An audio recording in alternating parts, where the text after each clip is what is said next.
Dakajing temu ban sotu badru ban budin ya kirukom trekam juki karkhana bofer ki badon hapo Bornihat Ripoi District. Nakaliang Menteri Rangba Gajala ukongrat ke sangma ulahiar jurip sendat ya ki babun teli ki karkhana ki badon hakathan Bornihat Ripoi District. Hakani kajing hiar jurip dau Menteri Rangba lasenran langru dau Menteri badaipe ya katanat Commerce and Industries Department hapo Gajala ubak sengau bahalang dhar. Ubak Sostenes Sotun MLA Gajirang Konstituensi lembat kiwe-kiwe ki obsar jong kitnat rekam sorkar baper-per. Kajing hiar jurip dau Menteri Rangba Gajala seki karkhana baper-per hapo Bornihat kalongru ban budin hato kini ki karkhana ki butik neem katkum ki kondon trekam jong ki industries bat kadon neem kano kajing kta ya kami mariang kamtam ya kakot kakia jong ki paiba nong sonong hakini ki than bakite ki karkhana ki trekam. Today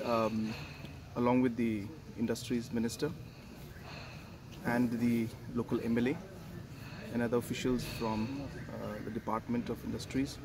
We visited about 4 different units in Bornihat industrial area, and the purpose really was to see the setup, the kind of work that has been going on there, the kind of infrastructure that they have, to see the kind of employment level that's being provided out there or produced, to see the kind of impact on the pollution aspect, environment aspect, whether the technologies and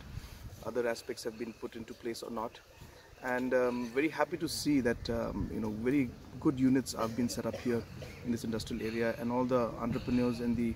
proprietors who have started this have taken a lot of initiative, and I think things are moving in a very positive direction. But yes, we would like to see more and look at more areas and to see how maybe we could have more industrial growth,